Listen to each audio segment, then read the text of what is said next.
katika hii mechi. Kwanza amezungumzia namna KMC watakavyoingia kuwaheshimu wao. Hii inaweza ikatupa mechi ya namna gani, ama pengine tukashuhudia mechi ya upande mmoja, kwa maana ya tayari KMC pengine anaingia kwenye hii mechi akiwa tayari ana hofu dhidi ya Young Africans. Yes, ukitizama cha kwanza performance ya KMC msimu huu ni wazi kabisa kwenye game kwa bado ni ngumu, kwa sababu kwa performance ya Young Africans michezo ambayo mchezo mpaka sasa hivi, alama ambazo iko nazo, kikosi kwenye karatasi ukitizama mchezaji mmoja mmoja, hata wanaotokea nje wamekuwa na mchango mkubwa sana kwa kikosi cha Young Africans mpaka wanaweza kupata matokeo kwa asilimia kubwa. So ni game ambayo inaenda kuwa nzito sana kwa KMC ambaye yupo kwenye njia ambayo kwake sio safi.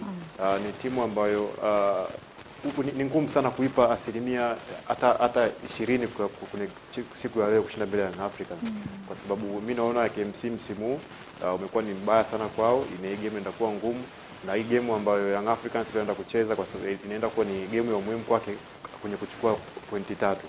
Game ilikuwa ngumu kwake, ilikuwa ni game ambayo ilikuwa na Simba ameshapata sare, so amekuwa na uhakika kwamba ana gepo kubwa sana la kwenda kuchukua pointi, kwamba mchezo wote uliobakia sasa hivi, idadi ya mchezo yote iliyobakia, kilichobaki kwake ni kuscore, ni kushinda michezo yote tu, kukusanya pointi zake 3 kwenye kila game. So sioni kama KMC ataenda kumsumbua Young Africans kwenye eneo lolote.